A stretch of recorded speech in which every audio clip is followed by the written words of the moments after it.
Como cada semana nos encanta empezar los lunes con Vaya Finca, ya saben, esta sección en la que les enseñamos cómo gestionar de la mejor manera sus comunidades de vecinos, sus fincas, y para ello contamos con la mejor profesional, como no podía ser de otra manera. Liliana Miguel, buenas noches. Buenas noches. Administradora de fincas, abogada, que tan útil resulta en estos casos. Bueno, hoy vamos a tratar un tema muy interesante y es las preguntas que más habitualmente os trasladan en Vaya Finca y que te toca responder. Pues sí. Desde luego.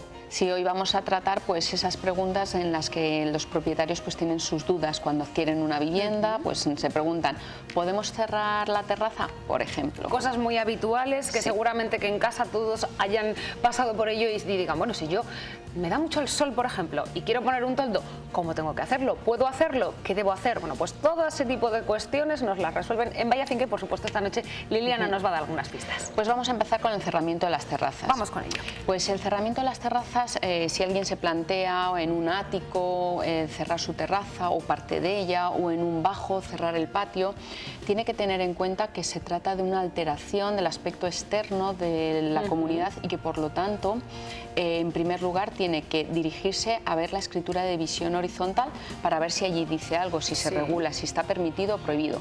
Que allí no se dice nada, hay que acudir a los estatutos de la comunidad. Puede ocurrir que una comunidad no los tenga, entonces allí tampoco se regule nada.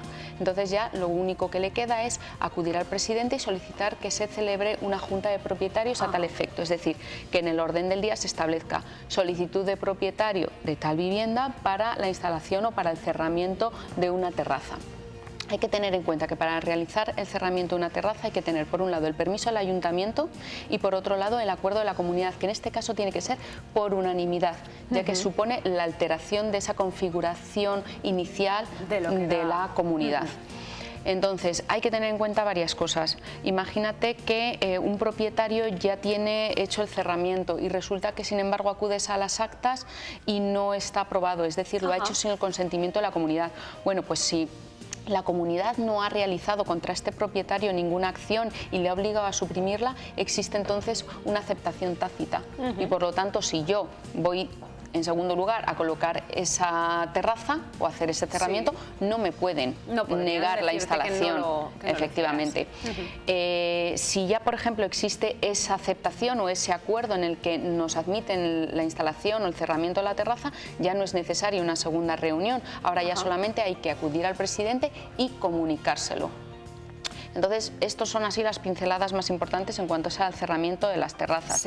Luego tenemos otro punto, por ejemplo, suelen así también preguntarme, la instalación de toldos. La instalación de toldos cuando llega el buen tiempo. Nos dicen, ¿podemos instalar toldos? Pues es lo mismo, nos pasa lo mismo. En este caso, estamos de nuevo, tenemos que ir primero a lo que es la escritura de división horizontal, estatutos, y en caso de que no esté regulado o no se haya aprobado, de nuevo una junta de propietarios que se solicita al presidente para tratar este punto.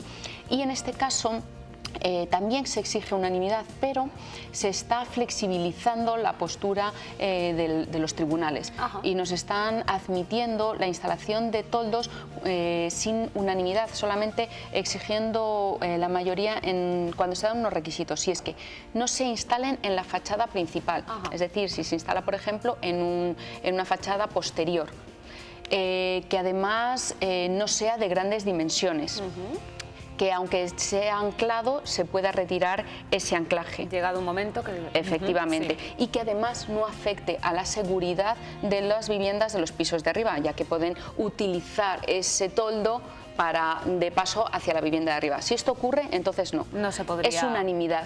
Si no se da si se dan estos tres requisitos, pues entonces basta con la mayoría simple. Y siempre, por supuesto, es necesaria la autorización de la comunidad. Por supuesto, eso siempre. Efectivamente. Luego, además, hay que tener en cuenta, para el mismo de los toldos, igual que hemos dicho que puede requerir unanimidad o mayoría, sin embargo, para el tema de decidir ya el modelo, las dimensiones, el color, ya no requiere unanimidad, requeriría simplemente una mayoría simple. De acuerdo. Luego, pues otro tema importante y que también nos preguntan es el tema de la instalación del aire acondicionado. También otro de esos puntos que también conflictivo.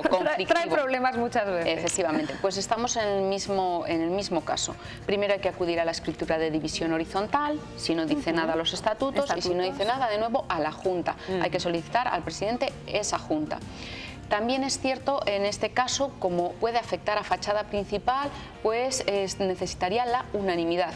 de los propietarios, ¿no? Pero ¿qué ocurre? Que también se está flexibilizando la postura y nos dicen los tribunales que hay casos en los que solamente sería necesaria una mayoría simple. ¿En qué casos? Pues como hemos dicho, que no afecte a fachada principal, que no tenga grandes dimensiones y que no cause ningún perjuicio ni a la comunidad ni a ningún vecino. Entonces, en este caso, pues puede ser mayoría simple. Y hay que tener en cuenta otra vez el mismo tema que he hablado en el cerramiento. Si algún vecino tiene instalado aire acondicionado sin el consentimiento de la comunidad y la comunidad contra ese vecino no ha hecho nada, a mí no me pueden negar la instalación, ya que estaríamos ante un agravio comparativo. Entonces no me pueden negar la instalación, salvo también hay que tener en cuenta siempre el caso en concreto. Es decir, yo puedo querer colocar las especificaciones de cada caso, porque bueno, cada situación es muy diferente, eso es. Entonces, bueno, estos son normas generales las que estamos dando. Luego está el tema de la instalación de verjas. Verjas en la comunidad. Vivo en un bajo y por seguridad pues quiero instalar una verja. Pues nos pasa lo mismo, hay que ver la escritura de división, el estatuto y si no, a la Junta. Y la Junta por unanimidad. Lo que ocurre que, bueno, en este caso podemos salvar la situación de otra manera. Si no nos dan permiso a instalar una verja, pues podemos colocar pues bien unos cristales blindados, podemos colocar en los huecos de las ventanas detectores de presencia y además existen unas verjas móviles o de tijera que se colocan por dentro. Entonces, bueno, ahí ya no necesitamos el consentimiento de la vivienda porque estamos haciéndolo dentro de nuestra vivienda y no está afectando a la fachada. Al resto de... Entonces ya no requiere la autorización previa de la comunidad. Otro tema que también es importante es dónde colgamos la ropa. Eso, los tendederos. Los tendederos. Que también son otro de los temas que traen conflictos. Claro, en las comunidades nuevas pues sí que es verdad que están teniendo en cuenta esto y bueno, tienen muchas de ellas tendederos, pero hay otras comunidades donde no existen estos tendederos. Pues nos pasa lo mismo. Pero además hay que tener en cuenta en este caso las ordenanzas municipales. ¿Por qué? Porque en la mayoría de las ciudades las ordenanzas municipales nos prohíben, o sea, sería ilegal la instalación de un tendedero en la fachada principal. En la fachada principal e incluso en aquellas galerías que dan a la fachada principal. ¿Por qué? Porque se ven la ropa colgando y estéticamente queda horroroso. Entonces ahí habría que ver esto. Si ya la ordenanza municipal nos lo prohíbe, no pidamos permiso a la comunidad porque entonces estamos metiendo a la comunidad en un problema. Desde luego. Entonces hay que ir a ver en otros casos, pues por ejemplo la instalación de tendedero en un patio interior. Bueno, aquí hay que tener en cuenta diferentes cuestiones.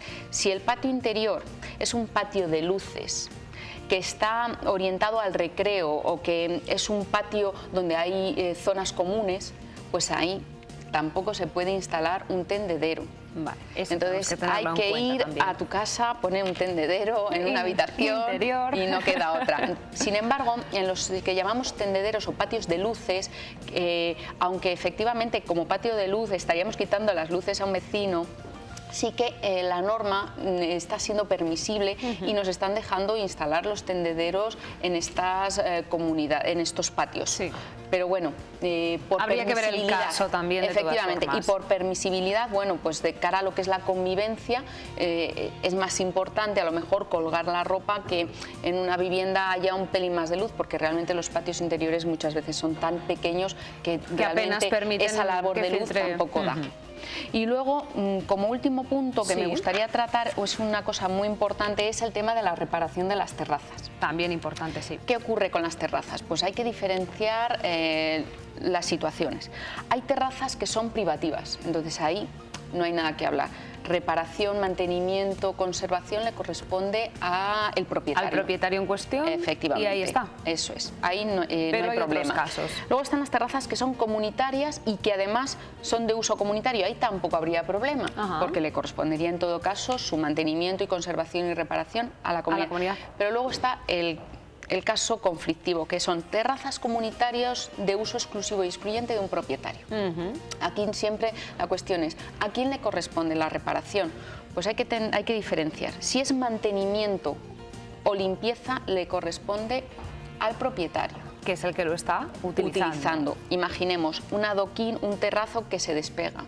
Hay que pegarlo, eso le corresponde al propietario, porque eso es del uso cotidiano y diario. Del desgaste del uso que se le está dando. Eso es. Pero si afecta a lo que es la estructura del edificio, es decir, que como consecuencia del defecto que hay en la terraza se está produciendo una gotera en un garaje abajo, en unos trasteros, entonces ya estamos hablando de lo que es la estructura y entonces ahí de la cimentación ya estamos hablando, entonces ya le corresponde a la comunidad. ¿Por qué? Porque esa estructura, esa cimentación es de la comunidad, es un elemento común, como hemos hablado, y entonces ya le corresponde a la comunidad su intervención. Entonces, bueno, estos son los puntos que me parecían interesantes hablar para los vecinos, porque son conflictivos y son las dudas que nos plantean en Vallafinca continuamente. Desde luego, Liliana, me imagino que sí, porque son problemas con los que más o menos todos, seguramente que en casa los que nos estén viendo, pues dirán, vaya, yo me he topado con este tipo de problemática. Como digo, siempre hay que acudir a ver primero si existe alguna normativa que lo regule. Normalmente en la escritura de visión horizontal puede ser que el promotor lo haya previsto. Si no lo ha previsto, hay que ver si hay estatutos en la comunidad. Y si no hay, pues entonces solicitar al presidente una junta. Que el presidente se retrasa y no quiere convocarlo, bueno, pues hay que ese propietario que se preocupe de hablar con otros propietarios a ver si consigue ese 25% que puedan firmar para pedir la convocatoria de esa reunión y convocarla. Desde luego, pues Liliana, hemos tomado muy buena nota de todo esto, pero seguro que en casa están diciendo, vaya, yo me quedo con más dudas, o mi caso es un poquito diferente y quisiera consultar con Liliana, pues cómo puedo gestionarlo mejor. Yo creo que lo mejor es que acudan a vosotros, a Vallafinca. Sí, pueden venir al despacho o incluso pueden hacer una consulta en nuestra página web, que sería en info@vallafinca.es. O si no, a través del teléfono. Yo misma se lo doy. ¿Te parece, Liliana? Sí, muy bien. Pues nada, tienen que llamar para hablar con Liliana, para hablar con Vallafinca y que le resuelvan todas sus dudas y de la mejor manera les van a ayudar a gestionar su comunidad de vecinos al 983 189 272. ¿Bien está? Sí, perfecto. 983-189-272 a ese teléfono y si no, info@vallafinca.es. Así de facilito para ponerse en contacto con nuestros amigos de Vallafinca que les van a ayudar y no saben cuánto, ¿eh? Sí, la verdad que por lo menos lo intentamos solucionar los problemas y que no tengan conflictos entre los vecinos. Eso es lo más importante, sí, que haya buena paz. Es complicado. Liliana, Miguel, muchísimas gracias. Muchas gracias a la semana que viene te esperamos con muchísimos más temas muy interesantes. Más dudas. Muchísimas gracias, Liliana. Gracias. Y ahora nos vamos a ir con el deporte, porque aquí en Valladolid es así, nos encanta y además que aquí jugamos todos.